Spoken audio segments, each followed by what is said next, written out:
kenapa anak-anak enggan atau tidak mau melanjutkan karirnya di perusahaan kita sendiri. Di banyak kasus, anak-anak kita atau next gen justru tidak mau melanjutkan, bahkan mencoba mencari investasi bisnis di luar dari perusahaan keluarga. Sebenarnya banyak hal kenapa anak-anak tidak mau melanjutkan perusahaan. Bapak dan Ibu founder, ini adalah isu mengenai kenapa ada di antara anak-anak kita atau next gen yang tidak mau melanjutkan perusahaan dan bisnis keluarga yang sudah kita bangun. Nah, ini menjadi isu yang sangat serius. Dan sebagai founder, ayah atau ibu dari bisnis keluarga pasti bertanya, kenapa anak-anak enggan atau tidak mau melanjutkan karirnya di perusahaan kita sendiri? Ya, bisa aja ada yang kerja di luar. Tapi kan harapannya adalah ketika kita sudah capek mendirikan dan membesarkan perusahaan, artinya untuk kelanjutannya kan kalau bisa ideally dilanjutkan oleh anak-anak atau next gen. Tapi di banyak kasus, anak-anak kita atau next gen justru tidak mau melanjutkan. Bahkan mencoba mencari atau investasi bisnis di luar dari perusahaan keluarga. Berdasarkan pengalaman dari kami dealing dengan banyak bisnis keluarga yang kita dampingin dalam 1-2 dekade terakhir, sebenarnya banyak hal kenapa anak-anak tidak mau melanjutkan perusahaan. Tapi hari ini kita bicarakan 2 hal saja, yaitu kenapa anak-anak tidak mau melanjutkan perusahaan, yaitu tidak adanya clarity atau kejelasan dan certainty atau kepastian.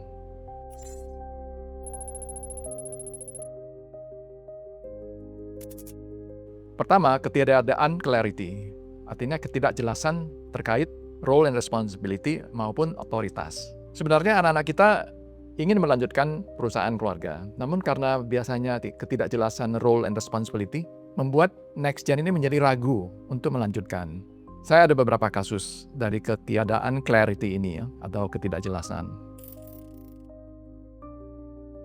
Kasus pertama, anak diangkat sebagai direktur utama, namun keputusan masih diambil semuanya oleh founder yang duduk sebagai komisaris. Ya, biasanya bapak atau ibunya. Hasilnya bagaimana? Sang anak merasa frustrasi karena posisinya number one atau CEO atau presidir, tapi tidak ada kejelasan antara posisi dia dan tanggung jawab yang bisa dia ambil. Direksi namun tidak bisa memutuskan apa-apa.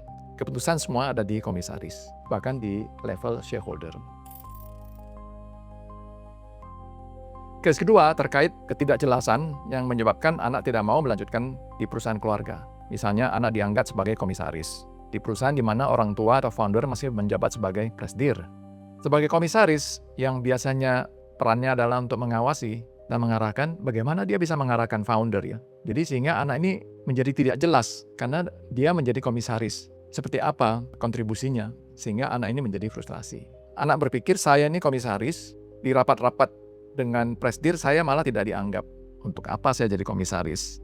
Lebih baik saya di luar saja. Case ketiga ini menyangkut ketidaksabaran next gen dalam posisinya. Kita melihat beberapa next gen yang sudah diangkat oleh founder untuk masuk di perusahaan, mungkin sebagai direktur atau general manager yang cukup tinggi. Tapi kadang-kadang next gen atau anak tersebut suka mengelevate him or herself dengan founder atau sebagai partner dari founder. Jadi sehingga dalam memberikan ide-ide itu mereka menganggap anak tersebut atau next gen menganggap dia satu level dengan founder. Padahal anak kita ini mungkin baru bekerja 3-5 tahun di perusahaan. Karena merasa sebagai anak dan sebagai penerus perusahaan, anak tersebut menganggap bahwa dia mirip sebagai co-founder, bahkan memberikan instruksi perintah sana sini di perusahaan. Hal ini tentu saja ditantang oleh para direksi atau eksekutif senior yang sudah lama ikut perusahaan founder ya. Sehingga anak tersebut merasa sangat frustrasi bahwa ternyata direksi-direksi yang lama atau senior eksekutif mungkin tidak menganggap penting mengenai keberadaan dia. Akhirnya timbul konflik dan frustrasi yang menyebabkan sang anak merasa tidak nyaman dan tidak ada yang mendukung dia. Yang pada akhirnya anak tersebut memutuskan untuk keluar dari perusahaan. Banyak masih case study lainnya, namun dari ketiga case study yang saya sampaikan mengenai clarity, case mana yang paling dekat dengan bisnis keluarga Anda?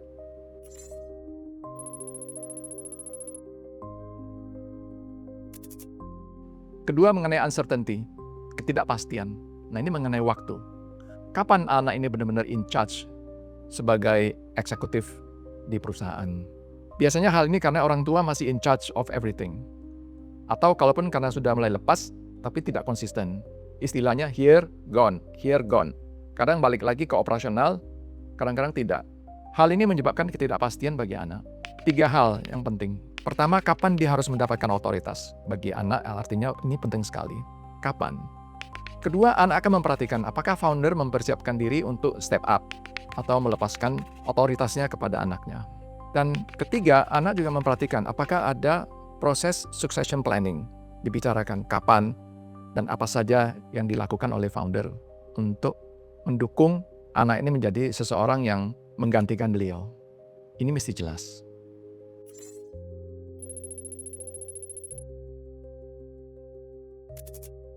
Nah, untuk founder maupun next gen, apakah dalam bisnis keluarga kita sudah ada clarity dan certainty terkait masa depan next gen atau anak-anak kita maupun keluarga? Tunggu di episode berikutnya.